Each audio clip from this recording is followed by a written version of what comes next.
Honrar e respeitar a própria história é um grande poder do ser humano, eu costumo dizer. E a minha convidada de hoje para esse podcast, o Respeita a Minha História, é uma grande amiga. Eu teria que fazer um podcast só para falar, só para te apresentar aqui, Mari. Então eu vou apenas dizer que é a minha amiga, Marilene Matias. Marilene Matia. Satisfação recebê-la aqui. É um grande prazer. Obrigado por ter aceitado o convite.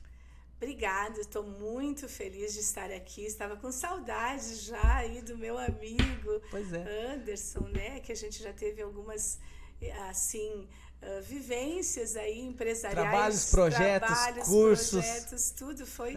Fazia um tempo que a gente não se via mais, mas que bom, estamos aqui. Estou bem honrada de estar aqui participando. E além de tudo, somos parceiros de missão, né? A Mari é pastora e além de ter vários papéis na área de desenvolvimento humano, na área de educação, é mãe, é esposa, foi minha sócia, né? A gente estava comentando aqui no início em projetos, porque é uma empreendedora, alguém que tem uma visão grande, visão da grandeza de Deus, e eu tenho certeza que todos que estão aí acompanharem até o final essa história, assim como eu estou curioso para aprofundar aqui, vão poder se conectar, se inspirar e aprender mais sobre você e sobre o poder desse Deus que você serve, sobre a história de vida que as histórias conectam. Eu começo antes do começo. Antes do começo? O começo é quando você nasceu, mas eu quero saber antes. Quem são os seus pais, Mari? Nossa, meus pais, então, Francisco, né, e Maria do Carmo. São pessoas maravilhosas. O meu pai já falecido há algum tempo já. E minha mãe que está aí conosco com 82 anos, graças a Deus. É uma bênção, é uma mulher de fé, é uma mulher que batalhou muito na vida inteira dela, uma guerreira, vamos dizer. E realmente conseguiu aí criar 3 filhos de uma maneira maravilhosa. E vocês nasceram na região aqui da Serra Gaúcha? Caxias do Sul. Nós 3 nascemos aqui. São gringos? Gringos, não tantos, mas acabamos por come ser. Umas polentas. Come polenta, come de tudo um pouco. Amo, assim, a gastronomia, né, da nossa região.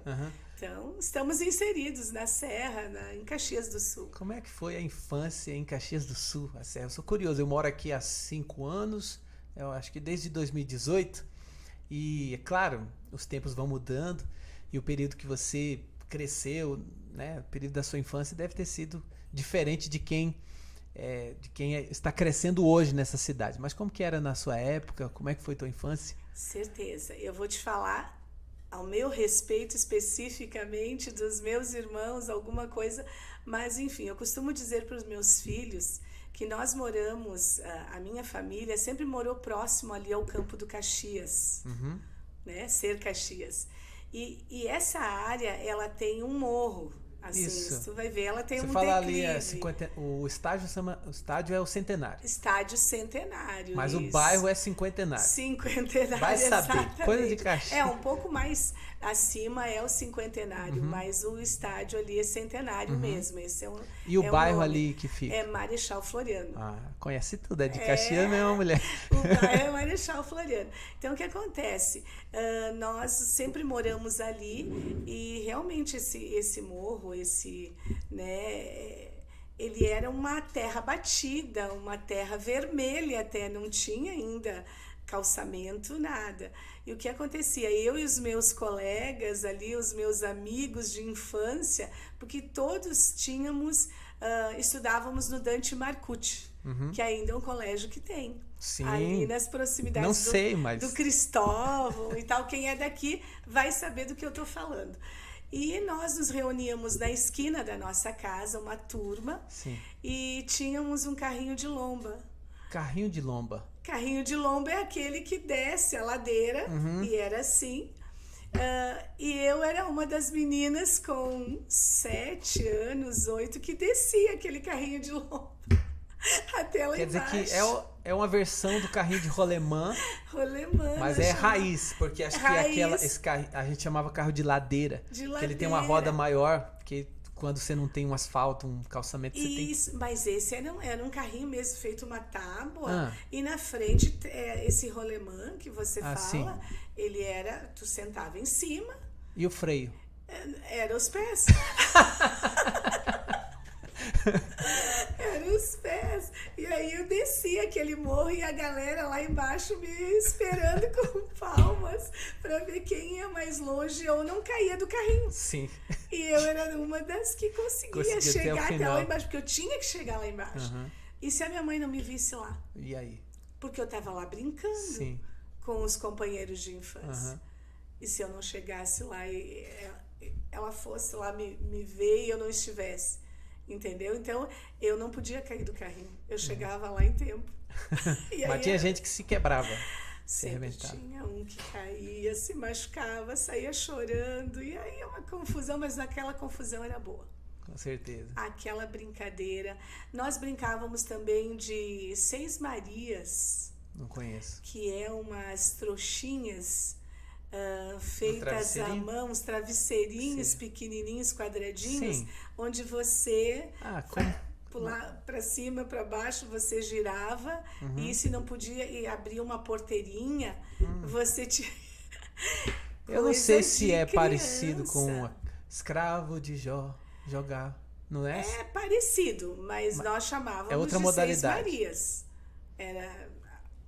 Fazia, sim, a costureira fazia para nós e nós tínhamos, todas as meninas tinham. Então, nós também brincávamos de elástico, uma lá e a outra aqui, cada uma ficava e uma entrava no meio para girar com o elástico nos tornozelos. Nós caíamos muito até e aí vai subindo o elástico, vai ficando difícil. Exato. Essa galera de hoje, essa geração, não vai saber o que é isso. Olha só. Quem tinha que até desenhar, depois eu te digo. Quem é desse tempo aí, comenta. Coloca ali um storytelling. Comenta aí, gente, quem já pulou elástico, quem já jogou Seis Marias. Seis Marias. Escravo de Jó, amarelinha. Amarelinha também. Ficava no chão e ia jogando. Nossa, um pé só. Maravilhoso. Eu dei uma ideia pra ter uma colega que quer fazer um canal no YouTube com a filha. Eu disse, por que não faz um canal porque a gente vê no YouTube, eu não sei, faz muito sucesso canais para criança, canais infantis, né? Alguém jogando videogame, eu acho meio absurdo isso, mas vai entender, né? Cabeça das crianças de hoje. A criança fica o dia inteiro assistindo alguém jogar videogame. Sim. Porque ela não joga, então, né? Se alguém jogando, tô vencendo aqui o inimigo, tal. E aí eu pensei, por que não faz um conteúdo, um canal, trazendo, ensinando as crianças de hoje, resgatando essas brincadeiras, né?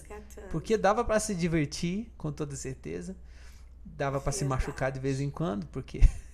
A galera vai dizer assim, né, nesse nosso bate-papo aqui, nossa, mas tempo isso, né? Esse povo é velho. Nós brincávamos, inclusive, por quê? Porque nós é uma família, né, nível médio, então não tinha dinheiro para te colocar um brinquedo da loja. Nós tínhamos que fazer os nossos brinquedos. E a época era ainda quando o azeite ele vinha na lata. Hoje ele vem óleo, né? o óleo, né? Isso mesmo. A gente fala até hoje uma lata de óleo, mas não pelo jeito de falar. Tem até umas latinhas com azeite hoje, mas é aquele azeite de oliva e tal. O óleo de soja vinha numa lata, gente. Numa lata grande. Não era lata pequena. E aquelas latas sobravam. E o que a gente fazia? A gente recortava as latas e brincava. Você fazia não é do meu tempo também. É que eu vi no YouTube. Aí enche a lata de óleo, né? Com terra, né? E faz um buraquinho de lado a lado e sai arrastando. A molecada saía puxando. A molecada, eu nunca fiz. Saía puxando. Isso aí é barulho. E aquela lata. E aí, mais legal era com água sanitária, né?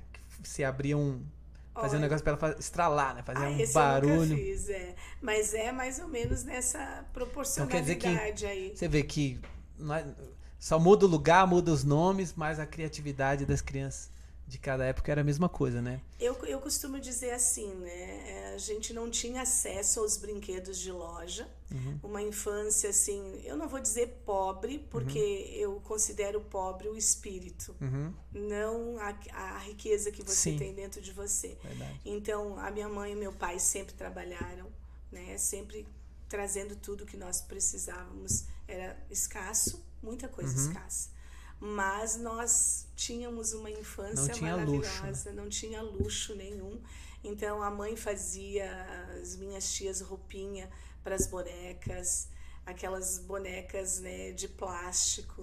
Então, mas nós vivemos uma infância maravilhosa. Depois veio a bicicleta. Depois, então, aniversário, quando eu já tinha, assim, festa de aniversário, vocês comemoravam? Um bolinho simples, mas sempre teve comemoração de aniversário. Nada de grandes festas e tal. Como é que a gente dá para os nossos filhos, e que bom que a gente pode, né? Mas assim, tudo na simplicidade e maravilhoso. Maravilhoso. Coisa linda. Momentos lindos nós vivemos. E aí você foi crescendo, chegou a hora de repente, escolher profissão, escolher o que ia fazer da vida. Como é que foi essa fase da adolescência? Começou a vir responsabilidade, Sim. Namoro? O que veio primeiro? Eu namorei tarde, até para os tempos de hoje. Eu comecei a namorar, na verdade, assim, para valer, como se diz, com 21 anos. Que eu conheci o meu esposo atual, inclusive. Dr. Ronaldo. Exatamente, com 21 anos. Foi seu primeiro namorado? Pré-vestibular, nós nos conhecemos. Que legal. Ele foi fazer para medicina e eu para relações públicas, comunicação. E ali nós nos encontramos e estamos até hoje. Acho que a gente se gostou. Acho que tá dando certo. Acho que tá dando certo. 33 anos aí de casamento já, né? E eu fui para essa área da comunicação. A minha mãe gostaria muito que eu tivesse acompanhado ela e meus irmãos como cabeleireiros. E até me deu um kit, assim, para eu aprender. Que eles tinham, ela tinha escola de cabeleireiros. Sim. E aí eu, para não desagradar ela, tá, tudo bem, mas eu já, inclusive, já era formada. E ela me disse, quem sabe, né? É bacana também tu aprender. Aí eu digo, tá, mãe, tudo bem. Eu fui para um primeiro teste ali, dei um pique no meu dedo e digo, mãe, não, não é para mim. Eu sou das letras, então deixa assim. Não tem uma ligação, você percebe? Você trabalha com imagem, comunicação que não é só verbal, né? Aliás, é uma das palestras, uma das aulas que você domina, comunicação não verbal, e a postura, a imagem, a comunicação que você passa com a sua aparência mesmo, de alguma forma tem uma ligação aí com esse propósito da família. Tem mesmo, porque no momento em que eu comecei a dar alguns cursos, eu trouxe junto essa prática. Porque a ideia, assim que eu me formei, era fazer com que a área da beleza, da estética, tanto que a minha primeira, e ainda tem o nome dela, da minha empresa, foi Segmento Estética Empresarial. Olha aí. Por quê? Porque eu quis trazer a estética na parte visual, onde atendesse essa pessoa na postura, na imagem dela, e também na parte empresarial, de que maneira o comportamento dela, Sim. diante das empresas, diante dos trabalhos que ela teria que exercer, como ela se comportaria nas habilidades delas comportamentais. Então, assim, eu consegui unir. Verdade. E o que te levou a se encantar pela área do comportamento humano, de desenvolvimento humano mesmo? Como é que surgiu isso? Olha, eu percebo que desde muito nova, assim, eu chamava a atenção a maneira pela qual as pessoas se tratavam. Como elas se relacionavam. Relacionamentos. Isso sempre me chamou a atenção. A maneira agressiva, a maneira assertiva e a maneira passiva pela qual elas davam respostas. Isso sempre foi me chamando a atenção, até que eu vim despertar para isso na minha formação e nos outros cursos depois, né, faculdade que eu fiz. Então, eu fui me interessando cada vez mais a ter esse tipo de conhecimento na área humana. E também com a minha ida para a igreja. Aí aprofundou mais ainda, porque aí eu tive certeza do meu propósito. Que máximo. E isso também você aplica na sua vida, né? Você é um case, acabou de falar. Hoje, o seu casamento dura quanto tempo, aliás? 33 anos. Porque sendo o primeiro namorado e tudo. E isso, talvez essa comunicação, né, assertiva, essa comunicação não violenta, Exato. como costuma acontecer nas famílias, te ajude a viver melhor também, a conduzir uma família. Eu costumo dizer para os mais jovens, para os meus filhos inclusive, né, que com 21 anos eu conheci o meu marido, o meu esposo. E nós tivemos 6 anos aonde a gente se conheceu, ficou noivo e casou. Quem é que fica 6 anos ou mais hoje, sim. mas não nessa condição? Tipo, sim. Eu estou há 10 anos junto. Sim. Hoje tu vê esse tipo de fala, né? Você não pulou etapa, né? Você passou... Não, eu fiz o namoro quando fui apresentar ele para o meu pai. Quando apresentei, o meu pai disse, filha minha só sai daqui casada. Já foi já isso. Deu um cartão. Já deu um carteiraço nele, né? Ele olhou assim e tal. Tudo bem, né? E foi, e aconteceu. Então, nosso pai, ele sempre dizia o seguinte para nós. Vocês têm que ter alguém que seja alguém que ame vocês, que respeite. Não precisa ser rico, mas tem que ser alguém que trabalhe, honesto. E isso foi um lema para a família, para todos nós. Você viu isso dentro da sua casa, né? Provavelmente pelos seus pais. E aí, é claro, passa a ser também os seus valores. Os valores é algo que é individual, né, de cada ser humano, mas em algum nível é herança, né? É epigenética. Não é exatamente da genética. Uma parte da genética a gente herda que determina muito do que nós somos. E uma outra parte muito importante é do ambiente, é do convívio. Então, legal, por isso que eu sempre começo perguntando quem são seus pais, né? Claro. Porque quando a gente volta, a gente fala dos nossos pais, a gente está falando da gente. A gente está falando da nossa formação, da nossa origem, da nossa semente, da onde vem. E é muito interessante você citar isso. O que acontece quando alguém não teve esses valores, não viveu nesse ambiente, não aprendeu em casa respeito, né? Servir um ao outro, compartilhar, dividir. A tendência a repetir aquele ciclo é muito grande. E aí você, como treinadora, como alguém que estuda comportamento, tem jeito? Tem jeito. Tem jeito, e eu vou dar um exemplo assim. Na nossa casa, nós sempre tivemos um pai e uma mãe presentes, trabalhadores. Porém, a minha mãe sempre foi o lado mais forte, no sentido do quê? No sentido de querer que os filhos, não que meu pai não quisesse, mas que os filhos estudassem, que os filhos trabalhassem. O meu pai, ele era mecânico, a minha mãe, cabeleireira. Então, ela tinha mais contato com o público de beleza, ela tinha muitas conversas, muitas histórias também que contavam a ela. Mas o meu pai, ele teve um problema de alcoolismo. E isso fez com que a família tivesse um certo conflito mais com ele. Mas entre nós, pela mãe, nós nos uníamos mais. Porque ela queria ajudá-lo e ela ajudou ele muito. Né? Então a gente teve muito essa vivência, essa prática mais dela de empreendedorismo, de toda essa parte. Então eu percebo assim, nós tínhamos um exemplo. Sim. Mas mesmo aquela pessoa que não tem de nenhum lado o exemplo, se há alguém que ofereça ajuda, ou que ela mesmo procure através de um contato da própria igreja, eu já coloco assim, porque hoje está mais fácil essa questão da igreja do que em tempos anteriores. Verdade. Menos preconceito. Menos preconceito, era muito fechado. E nós íamos na igreja com a nossa avó, eu lembro. Então, nós cultivamos muito esses valores cristãos. E isso faz toda uma diferença também nas famílias, isso sem dúvidas. Mas enquanto família, nós vimos esse lado da minha mãe, como você falou, da questão da epigenética, ela também trouxe pelo lado dela da minha avó, que é alguém que procurava a área espiritual, de ajuda. Então, tem saída, sim, você tem que perceber para que lado isso está te levando. Tomar consciência, Tomar né? consciência. Tem uma frase de Bert Hellinger que fala que os problemas familiares, é claro, a gente vai ouvir de escritores, um alemão, um cara muito conceituado, né?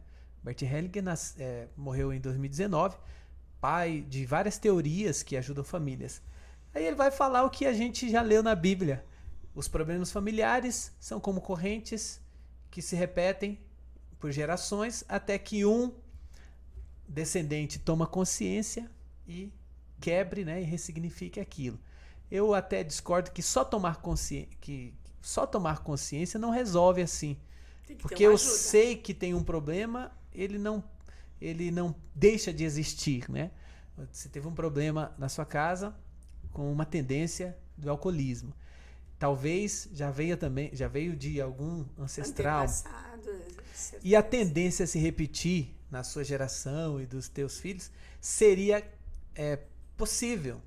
Mas, nesse caso, houve uma quebra dessa maldição. Vocês se converteram, buscaram Deus, né? Então, não só por saber que o problema está ali, mas por buscar ajuda, por se conectar a outro ambiente, mudar de ambiente.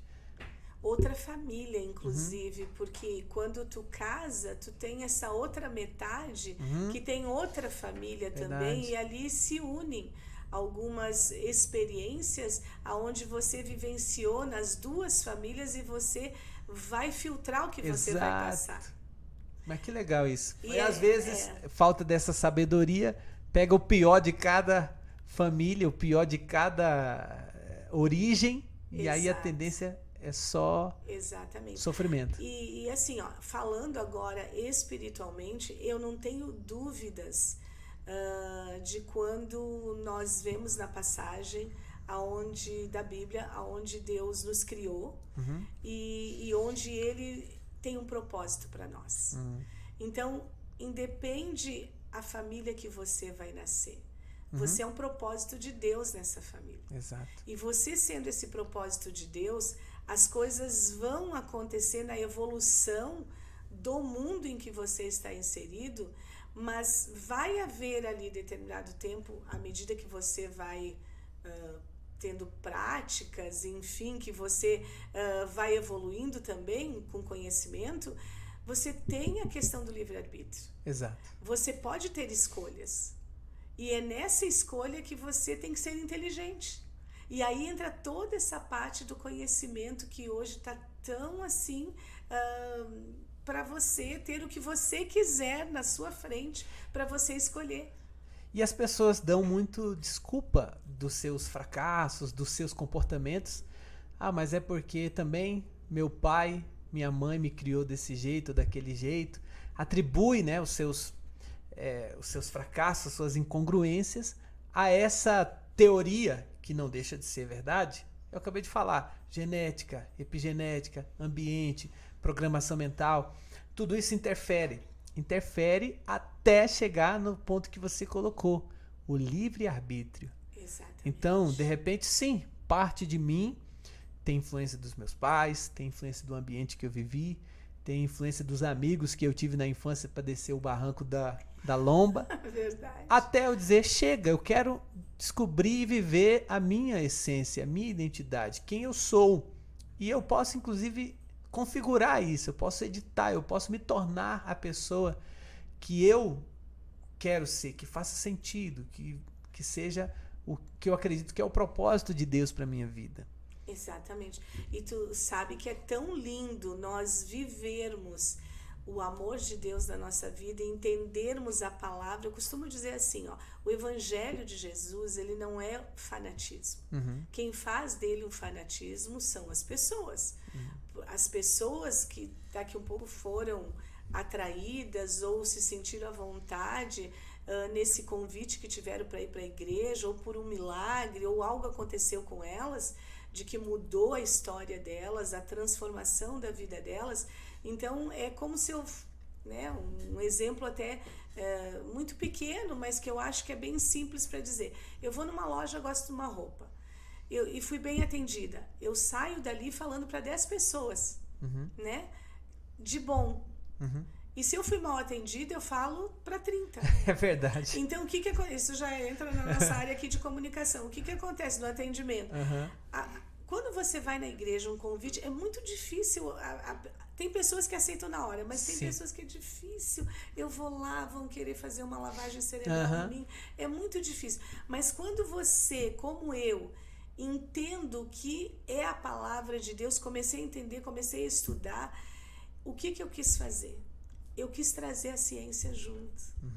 Eu digo, meu Deus, não é possível que as pessoas, elas têm todo o conhecimento da ciência. E quando nós estudamos a Bíblia, nós vemos que tu é o pai da ciência. Tu é alguém que tu fez a criação de tudo isso. E todos estes estudiosos estão aí pela capacidade que tu deste. Com certeza. Então, meu Senhor, como é que a gente vai fazer isso agora? De trazer a ciência para dentro da igreja e a igreja para fora. Como que a gente faz isso? Para não dar um nó na cabeça das pessoas. E não criar aquela imagem do cristão isolado, do cristão soberbo, que acha que é melhor. Aquele eremita, aquele que tu tem que ir lá na caverna e aí falar com ele. É o que caracteriza uma seita, né? É um grupo social fechado, isolado, que é o dono da verdade, e cristianismo não tem nada a ver com isso. Né? E trazendo então para aquele lado que você tinha perguntado, de como fazer com que uma família se estruture, que entra agora toda essa minha formação. Boa. A família se estrutura de que forma? Eu vi no lado da minha mãe a parte assertiva. Do lado do meu pai, até então, ele vinha trazendo e ele trouxe muita coisa e continuou assertivamente. Porém, quando entrou o alcoolismo, ele foi agressivo. A comunicação dele foi outra. Tanto verbal como física. Muitas vezes, ele meio que queria até bater na minha mãe. E nós três, os filhos, protegíamos ela.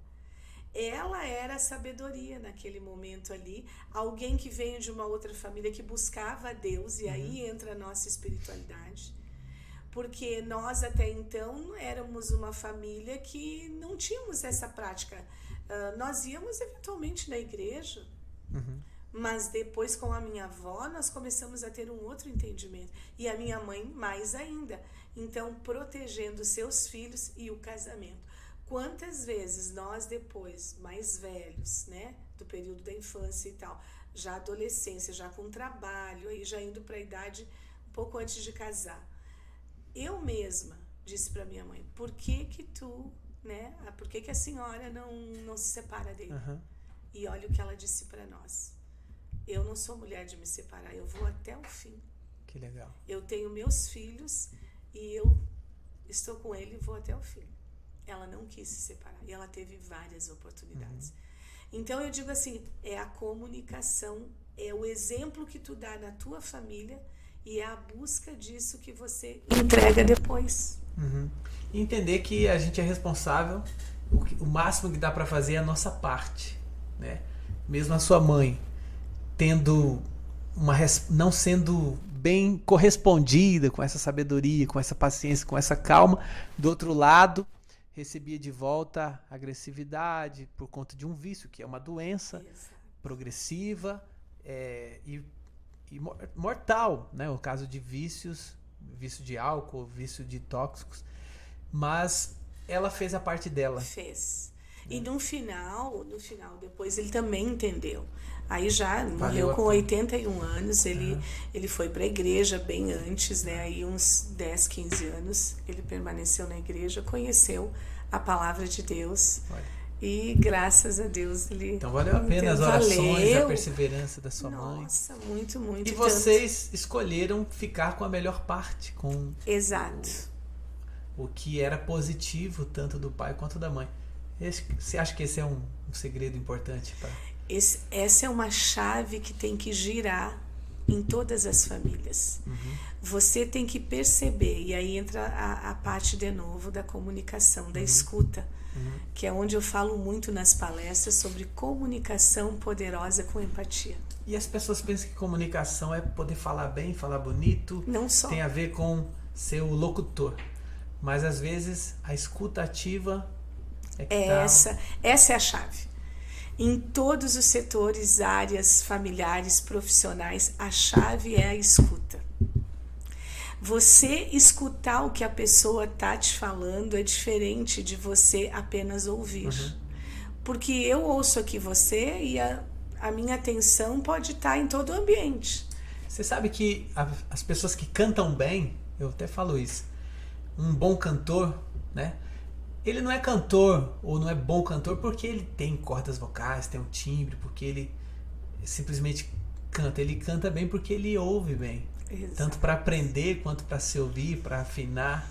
E faz todo sentido com o que você está falando, né? Exatamente. Hoje, nós temos um dado de 60%, que saiu uma pesquisa nos Estados Unidos, onde 60% dos colaboradores são demitidos por falta de comunicação entre as equipes. E essas comunicações são as mais variadas. E principalmente ela parte do líder. O líder não comunica bem. E se o líder não comunica bem, a equipe já está com sérios problemas entre eles próprios, até por ter uma vida agitada, por ter compromissos a entregar, metas, tudo, e ele não consegue ficar nesse ambiente por conta de ficar um clima pesado. Por quê? Porque não se tem aquele tempo de chegar, o líder chama, vem aqui, vamos conversar. Como é que está o teu dia hoje? Como é que foi? Então, é aquelas reuniões a toque de caixa, como se diz. Eu quero saber do que você entrega aqui na empresa. Senão eu já te demito, vem outro que entrega mais que você e tipo, não me vem com problemas. Como não me vem com problemas? O mundo está cheio de problemas. E você lá na tua casa daqui a um pouco está enfrentando um problema daquele tipo meu de infância, que se prolongou até uma idade adulta e tal. E como não prosseguir? Tu tem que prosseguir. Às vezes essa cobrança, né, esse tom de ameaça, que às vezes a voz está tranquila, serena, mas as palavras, né, carregam essa ameaça. O tom. E às vezes o tom já sobe. Já sobe. Quem está ouvindo aquilo, ele já para de ouvir, na verdade. Ele já está pensando, já entra num estado de defesa. Como é que eu vou me sair dessa? Então, naquele momento, o colaborador para de ouvir o seu gestor, o seu líder. Ele está aqui pensando na resposta, está entrando na defensiva e a comunicação já foi comprometida aí por uma falta de sabedoria. Nós temos o estudioso Daniel Goleman. Sim. Que ele trabalha muito essa parte da comunicação com empatia, aonde ele nos diz que há 3 pilares, né? Então, o pilar número 1 é a empatia cognitiva. É aquela onde a pessoa, ela se interessa pelo que tu está trazendo para ela, de conversa, de diálogo, ou seja, numa empresa, tá, vamos sentar aqui, vamos conversar. É a parte profissional. Sim. Eu sei o que deve estar passando alguma coisa contigo, mas enfim, aqui é profissional, não vou entrar agora de estar conversando. Tá. E tem a parte da empatia emocional, aonde esse mesmo líder da empatia cognitiva, que sabe que tem que resolver um assunto da empresa, ele vê na empatia emocional também que você estaria precisando um pouquinho mais de atenção. Você não está dando aquele resultado do cognitivo, do conhecimento geral, que é das tuas habilidades e tal. Tem uma trava tua aí e tal, mas tudo bem, vamos lá, vamos conversar que vai dar certo. Aí, na emocional, você consegue perceber, eu vou precisar falar com esse colaborador um pouco mais retirado, para ele me produzir mais. Entendi. Entendeu? Aí vem o terceiro pilar, que é a preocupação empática. É onde esse líder, sabendo desses 3 pilares, tendo conhecimento do que é a comunicação com empatia, ele se dá, assim, ao tempo de perceber você diante desses 3 pilares de que ali na preocupação empática eu preciso me aprofundar mais no Anderson, porque ele está me dando sinais de que algo vai mal emocionalmente com ele. Eu vou ter que parar e conversar com o Anderson. Aí, isso é muito lindo. É ali que Daniel Goleman, então, ele faz essa introdução toda para nós. Hoje em dia, você que trabalha nessa área corporativa, normalmente os gestores, hoje em dia, eles praticam isso ou eles... Nem todos. A grande maioria. Não é melhor dispensar uma pilha de currículo ali? É melhor várias dispensar. Pessoas querendo oportunidade de trabalhar, querendo render. Eu vou ficar com um soldado ferido ali, eu quero lá saber se o gato dele tá doente, se o papagaio tá rouco, se os problemas da casa dele é problema dele. Aqui tem que produzir, tem que dar resultado. Não deu resultado, pra rua, e aí pega outro. Esse outro também não vai trazer problema igual? Não é um ser humano? Pode trazer. Você vai conseguir, a curto prazo, sanar esse problema com essa pessoa que você demitiu. E essa rotatividade que muitas empresas têm? É ali que a gente, não só da minha parte, que eu estou levando essa colaboração para o meio corporativo, como para o meio pessoal, também as pessoas que querem ter esse conhecimento, né? É um alerta. Porque as empresas já estão se dando conta disso. Elas estão fazendo com que o RH delas se permitam a entender mais essa parte da empatia, dos 3 pilares. E ainda que não seja, vamos romantizar aqui, porque empresa, é negócio, quem está ali é cobrado também, um é cobrado por quem está em cima. Então, ainda que não seja pelo amor ao ser humano, aquela alma que está ali, mas se eu ajudá-lo, ele vai produzir, vai performar melhor. Então, no final das contas, vai valer a pena, inclusive na área dos resultados para a corporação, para o negócio em si. Na pessoalidade, a pessoa já busca saber o que está acontecendo com ela. Por que essas travas, esses bloqueios, o porquê que ela não consegue acelerar a carreira dela. Quais são os níveis, aonde está a falha? Qual é o motivo pelo qual ela está numa empresa e ela vê os colegas alçarem voos e ela não? Precisa ter um diagnóstico. E a empresa, enquanto gestora, essa pessoa já está ali de repente há 1, 2, 3 anos. Por que mudar? Né? Tenha uma conversa com essa pessoa e veja o que de real está acontecendo com ela. Monitore isso e traga essa pessoa. Vai sair mais barato. Vai sair mais barato. Se eu não souber, não tiver essa maestria, aí eu contrato a Mari. Contrata a Mari, com certeza. Vou amar estar indo lá levando, né, esse conhecimento. Com testes, com tudo que é dentro da capacitação da comunicação, a gente pode melhorar muito. Gente, eu vou colocar aqui umas fotos que eu recebi da Mari. E antes disso, nesse momento aqui desse quadro, eu quero que você, que ainda não curtiu, não deixou um joinha, está acompanhando essa história maravilhosa, além de tudo, está trazendo conteúdo aqui para o seu desenvolvimento. Então, aqui na descrição tem os contatos da Mari, redes sociais, que a gente vai deixar aqui. E também, se você tem essa dor, né, no seu negócio, está aí uma oportunidade para você acompanhar. Mais que isso, eu peço que você compartilhe agora bastante esse podcast aqui, para que mais pessoas possam se conectar a essa história incrível. E eu quero que você me explique o que nós temos aqui. Nossa. Bom, vou seguir a ordem que está aqui das fotos. Sim, olha só, aí meus 19 anos, eu trabalhava já no comércio, numa empresa já que, mas assim, ela fechou. Mas eu era caixa nessa empresa, trabalhava com o público aqui em Caxias. Aqui em Caxias. Fala a empresa, qual é pra gente? Kies é uma família, assim, sim, já de muitos anos. CH, Kies. Material de construção. Hoje é a Costaneira, no mesmo prédio onde nós tínhamos a Kies. Eu não sei se quem está em casa está acompanhando bem a foto, senão o pastor Johnny que está operando ali. Coloca pra gente. Muito diferente. E aí você tá meio Rastafari, né? Meio assim, Rastafari, olha só, gostava muito dessa parte hippie. Me identificava, assim, mas me identificava, vamos dizer assim, socialmente, nada de mergulhar muito. Um beckzinho ali. Não,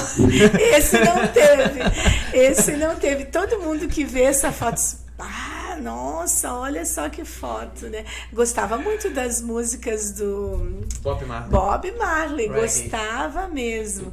Por isso que eu quis fazer. E a minha mãe cabeleireira, isso é obra dela. Tô te falando que o ambiente, né, interfere. Então, te influenciou a curtir as músicas, a ter o visual. Olha só. Mas não precisou experimentar a ervinha do capeta. Não.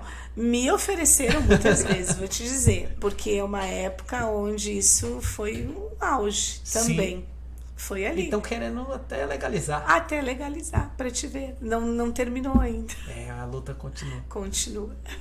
E a luta tá começando. E não precisa, né? Aqui, vocês estão acompanhando. Aí, ó, meus 15 anos, olha lá. Aniversário, debutante. Olha só. Como cabelão. Eu disse, né? Cabelão, uma festa simples ali Tubaína. Com os amigos. E que olha, era essa aí? Olha só, eu tô vendo agora melhor essa foto. Do lado ali, era 2 aniversários.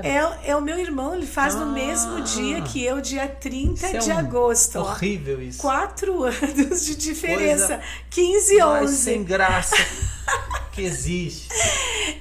Nós costumamos dizer, para nós tá tudo bem agora, né? Mas nunca teve, mano. Não sei da parte dele, mas rouba todo o seu protagonismo. Eu nunca me importei muito assim, mas ele não posso dizer assim, mas pelo que eu saiba, pros pais não. É uma pros puta, pais, mas ainda que fizeram 2 bolos, 2 velhinhas ali, tá certo. Exato. Eu já tive que dividir o mesmo bolo, metade de um tema, metade do outro tema. Então, tu também teve? Tu também?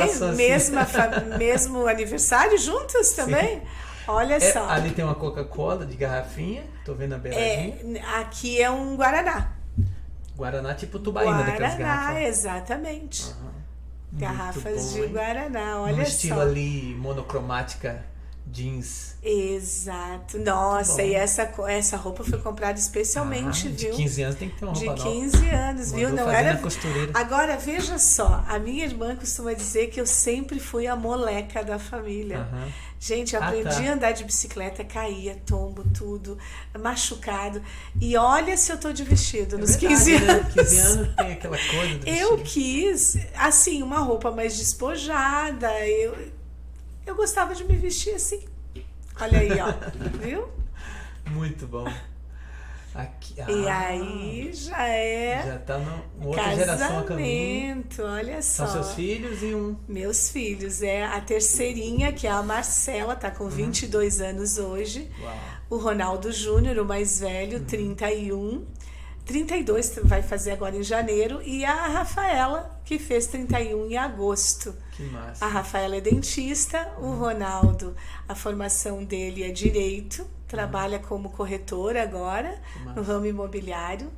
E a Marcela fez medicina e trancou agora, por enquanto, o curso, né? E tá aí, de repente, querendo viajar. Vamos começar a dar os números aqui, você não vai fugir. Ela nasceu 8/5/2000, a Marcela. E ela tá com 22 anos. Sim. Então eu tô quase ali, olha, tu vê a barriga, tá quase ali. Eu acho que faltava um mês pra Marcela chegar. Foi a foto mesmo que assim, eu lembrei disso, meu Deus, tem que tirar foto dessa barriga e tal com os dois. Porque na verdade nós queríamos 4 filhos. E aí passou o tempo, deu 9 e 10 anos de diferença entre os dois ali. Essa barriga você pegou um bronzeado especialmente. Bronzeado, é verdade. Eu tive, não é maquiagem. Não é filtro assim, de Instagram, né? Não tinha, né? Não tinha. Muito realmente, bom. Nós tínhamos ido. Parabéns, que foto linda. Eu 10 anos. Meu Deus, a criança 50 anos e atrás. O cabelo em todas as oportunidades, o cabelão tá... Cabelão, gente. O meu marido me conheceu macacão, na época... De moleque mesmo? Sim, na época que Usava não chapinha, mas touca lisa. Touca lisa, né? O que é touca que é touca lisa? lisa? Você fazia o processo, salão, minha mãe, né? Você, olha só, você fazia, então, enrolava os cabelos, ia Bob? pro secador Bob, Ah, tá. aquele secador pé, Tô assim, ligado. entrava naquele negócio lá do Parecia secador, um extraterrestre astronauta. que vai Aí transplantar os neurônios. aquecia, largava todo esse bob aí, ficava um cabelão soltão. O meu cabelo original é esse aí. Aí eu gostava dele liso, tipo índio. Aí eu fazia essa touca que tu pegava todo lado, ele era longo pra cá e pra, assim, um lado pra cá, um lado pra cá. Grampo, deixava ele uma noite toda. No outro dia, ele tava o efeito chapinha hoje. Lisão, assim. Entendi. Ou progressiva, né? Aí o meu esposo me conheceu lisa, uma índia, né? Não tem essa foto, até vou procurar. Aí o que acontece? Um dia nós fomos numa festa e eu só dizia assim, eu já tinha fé, viu? Eu dizia assim, meu Deus, não deixa chover. Porque o cabelo ia enrolar. Aí choveu aquele dia, o cabelo começou a enrolar. E aí ele olhou pra mim e ele disse, sério, olha o teu cabelo, não faz mais nada, eu gosto de ti assim. Ele gostou? Ele gostou, tá vendo? Viu? Olha só. Olha só. Às vezes tá na nossa cabeça, né? Eu gosto porque eu consigo dar risada. Tem pessoas que não dão risada delas, né? Eu consigo dar risada minha. Então quer dizer que atirou no que não viu e acertou o que viu. Aliás, tirou no que viu e acertou no que não viu, né? Do que não viu. Que você achou que era a índiazinha que ia conquistar o homem. Mas não, eu gostava. O meu cabelo, ó, tá a minha filha, essa é tá faltando a Rafaela, a outra é a minha nora. Ah, sim. A Marcela, que é a de 22 anos, a mais novinha, o meu cabelo era assim, ainda mais reto que o dela. Eu fazia ficar. Então, tu imagina, né? O cabelo mais puxado pelo do meu filho lá, ó. Quando mais nova. E aí, ó, só aí falta tá a Rafaela aí, ó. Doutor Ronaldo hoje trabalha. Tô na Unimed? Na Unimed. Tá na Unimed, trabalhando médico, né? Uma história linda do Ronaldo também. Muito bacana. E hoje você ministra na igreja. Pastora. Como é que é essa atividade lá? Olha, eu costumo dizer assim, eu como pastora eu fui atingindo níveis, né? Eu nunca me imaginei pastora. Quando eu cheguei na igreja, eu costumo dizer por um milagre de vida mesmo, de cura. Porque eu sofri uma síndrome do pânico. Eu fiquei 3 dias, 4, no hospital. Porque não sabiam o que eu tinha. Isso foi antes da Marcela nascer. Então, o meu esposo, como médico, achou que estava tendo algo ali acontecendo como um AVC. Sim. Porque eu queixava muito para ele que parecia um sangue, assim, né? Como leiga, dizendo, acho que tem um sangue aqui, parece que está escorrendo algo assim, tô sentindo quente. E comecei a tremer. Na hora, assim, bati o queixo, assim, um medo, um pavor, algo. Aí, nisso, eu me senti mal. Foi na garagem, quando eu trouxe meus filhos de atividades esportivas e tal. Os dois, né? Eu cheguei na garagem e comecei a me sentir mal. Aí eu liguei para ele, estava no consultório, e ele disse assim, não, daqui um pouco vai passar, até para não gerar mais, né? Vai passar, você vai, sobe e tal, toma um remedinho, um calmante, vai passar. Eu disse para eles subirem, as crianças, e eu fiquei ali. O meu irmão já estava na igreja, ele é minha cunhada. E aí eu liguei para ele. Eu digo assim, eu preciso que tu venha me ajudar aqui, porque eu não estou me sentindo muito bem. E aí ele veio. E ele veio e fez uma oração e passou. Eu não senti mais nada. Eu digo, nossa, mas como assim? Aí ele disse, é espiritual isso que você está sentindo. Eu digo, mas que coisa, que maravilha. Fiquei bem. Conheceu o poder da fé. Nova, assim, tá. Aí o meu esposo depois, tá, à noite, ele chegou do trabalho, nós fomos dormir, eu comecei a passar mal de novo. Tudo de novo. Horrível. mas pior. Aí ele chamou meus pais para ficar com as crianças e fomos pro hospital. Eu disse para ele, me leva pro hospital, porque eu tô muito mal. E eu não parava de bater o queixo, assim. Chegou lá, os especialistas e tal, nada, dá um calmante, fica aí 1, 2, 3 dias. E quando veio uma enfermeira para me medicar, eu fiquei pior ainda. Caramba. Foi horrível. E aí fiquei, o meu irmão continuou indo lá fazer as orações, passava. Ele saía. Até que no terceiro dia fiquei medicada, tudo com alta, estava um pouco melhor. Voltei para casa, mas com muitos remédios. Aí cheguei, eu ia na igreja esporadicamente. Eu olhei para aqueles remédios e eu disse assim, eu não posso tomar todos esses remédios aqui. Eu digo, meu Deus, eu tenho 2 crianças. Eu comecei a ter uma conversa com Deus, fiz uma oração, eu digo, eu sei como as pessoas ficam tomando tantos remédios. E aqui até um parêntese, né? A gente trabalha na igreja, faz a obra do Senhor. A gente não diz para as pessoas tirar remédio. Exato. Isso é muito da fé de cada um. Eu, no meu caso, eu tomei essa atitude. Eu fui diante de Deus e disse, Senhor, eu não quero tomar nenhum remédio. E daquele dia em diante eu não tomei. Eu tinha uma atividade comercial para fazer. Tinha que pagar contas, ir a banco e tal. Peguei o carro, fui, enfrentei uma fila que tinha umas 20 pessoas na minha frente. Ali eu comecei a passar mal. De novo. Começaram aqueles sintomas. E aí eu digo, comecei a fazer uma oração em espírito. Hoje eu sei que é em espírito. Eu, na minha cabeça, dizia, Senhor, eu não posso, eu tô com chave, eu tô com tudo. Eu comecei com uma preocupação, como é que vai ser? Me ajuda, me ajuda. Eu não tenho mais isso, eu já tô bem. Eu tinha um pastor que me acompanhava, inclusive toda semana ele ia conversar comigo. E eu tava bem. E cada vez pior naquela situação, naquela fila, e não chegava a minha vez. Eu digo, bom, eu vou desmaiar aqui, não sei o que vai acontecer. E daqui a um pouco eu fui começando a ficar bem. Fui melhorando. Com a tua própria oração. Com a minha oração não eu dependeu mais da fé. Não, eu fui melhorando. Eu digo, ai meu Deus, eu preciso sair daqui. Eu vou pagar essas contas, eu vou sair daqui. Eu saí de lá super bem. Eu não tomo um remédio até hoje. Glória a Deus. Que maravilha. Né? Não tomo nenhuma medicação, eventualmente, uma dor de cabeça. Mas assim, ó, medicação, sabe?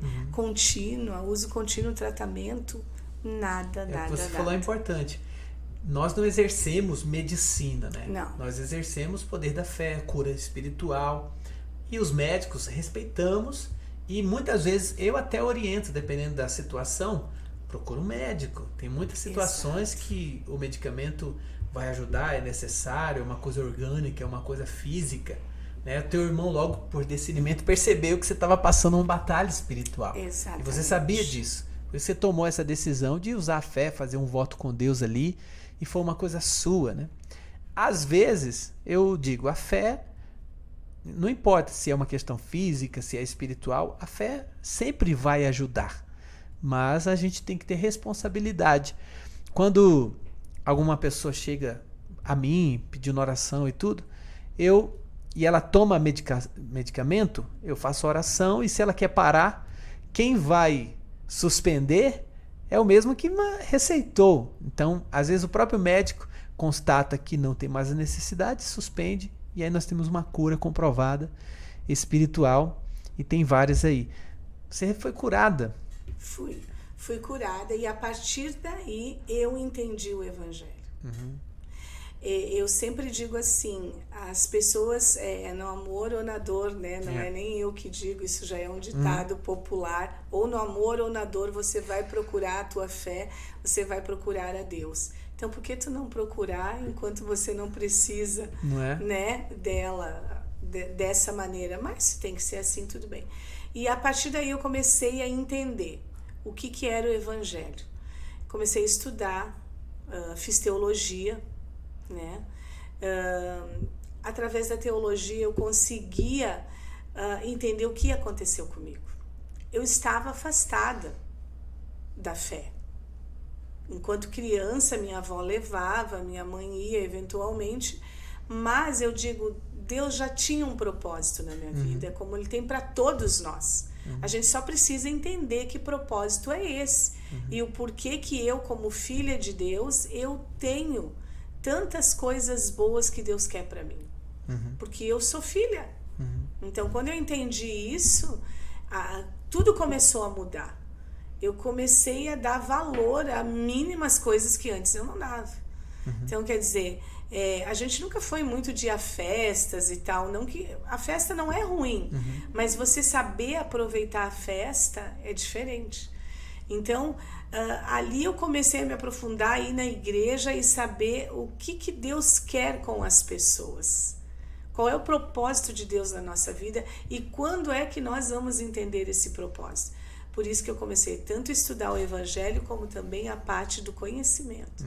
E hoje eu atuo como pastora, então, fazendo as orações, fazendo encontro com Deus, fazendo com que as pessoas elas cheguem a esse entendimento, mas com conhecimento, sem a questão do fanatismo. Mostrando a ela que há um caminho que você precisa da ciência, mas tu tem que unir a fé. Aí, pronto. Aí eu acho muito interessante o seu trabalho, porque você não descarta, você pratica a fé na essência, né? Tua missão espiritual é o que te move, e você não descarta a ciência, não percebe que não existe um antagonismo, como muitas vezes a religião coloca, né? Nós contra eles, e a Bíblia não contradiz a ciência, pelo contrário, a ciência ela acaba ajudando a provar coisas que já estão na Bíblia, claras, e que a gente vê no dia a dia. Então, parabéns pelo seu trabalho. Qual é o endereço lá da igreja? De repente, se quiser divulgar algum horário, algum culto que você ministra. É Walter Dalzotto, 73, no bairro Cinquentenário, Eucana Church. Perfeito. É lá que a gente ministra. E logo também quero ver pastora Mari aqui ministrando. Vamos marcar uma agenda no Ministério Haja Paz, na rua 20 de setembro, 2060, no centro de Caxias.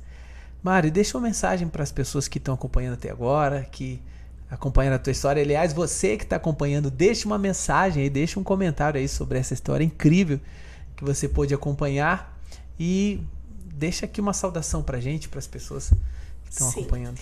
Eu estou muito feliz de estar aqui, como disse no início, né, com o Anderson, que é uma pessoa tão próspera em tudo que faz, porque prosperidade é quando a gente consegue colocar para o outro a abundância que nós temos. E essa abundância, ela vem de Deus. Sim. Eu costumo dizer que a minha área de comunicação, ela me leva para mais perto de Deus.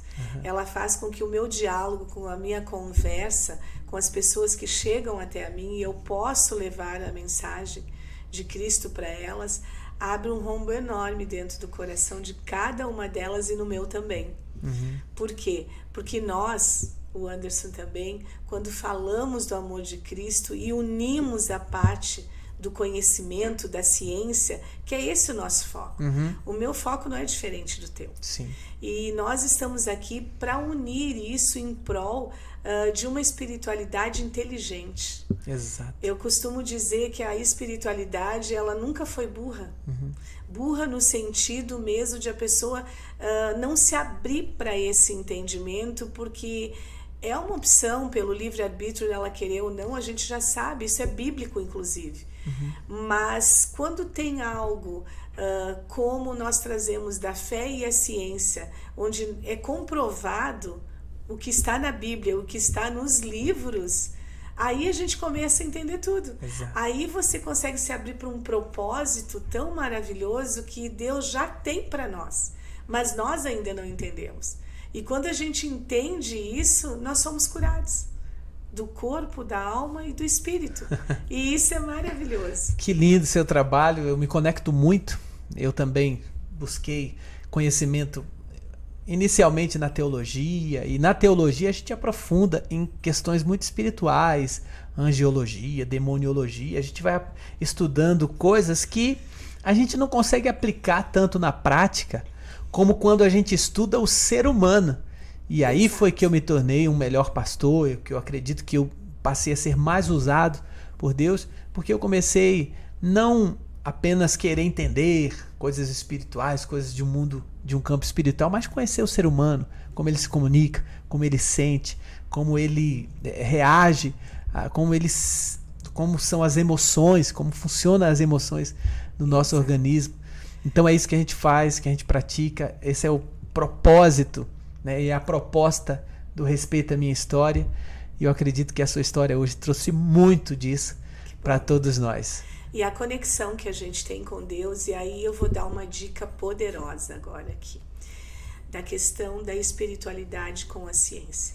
Quando nós conseguimos identificar essas duas fontes, com essa conexão que vem de Deus, não tem mais nada que te segure. Porque aí você sai de dentro de algo que está ali querendo te moer muitas vezes, querendo te fechar para o mundo, quando na verdade Deus está querendo te colocar neste mundo como um elo entre outras pessoas, como alguém que vai se conectar com outras pessoas, outras profissões, e você vai unir isso de uma maneira poderosa, maravilhosa. Maravilha. Então, gente, vamos encerrando por aqui, nessa câmera aqui do meio. Eu quero convidar todos vocês a se inscreverem nesse canal. Sempre aqui você vai acompanhar histórias. O ser humano é muito diferente e ao mesmo tempo é muito semelhante nas histórias. Muda o cenário, muda o tempo, muda a época, mas o comportamento é muito similar. Então a gente aprende, a gente tira da história dos outros muitas lições para a nossa vida. E aí, qual a lição que você aprendeu hoje? Qual o insight que aconteceu aí com essa história? Escreve aí nos comentários. Fico curioso. Um beijo no coração de todos. Se inscrevam no canal e até o próximo vídeo. Mari, obrigado. Obrigado. Um abraço.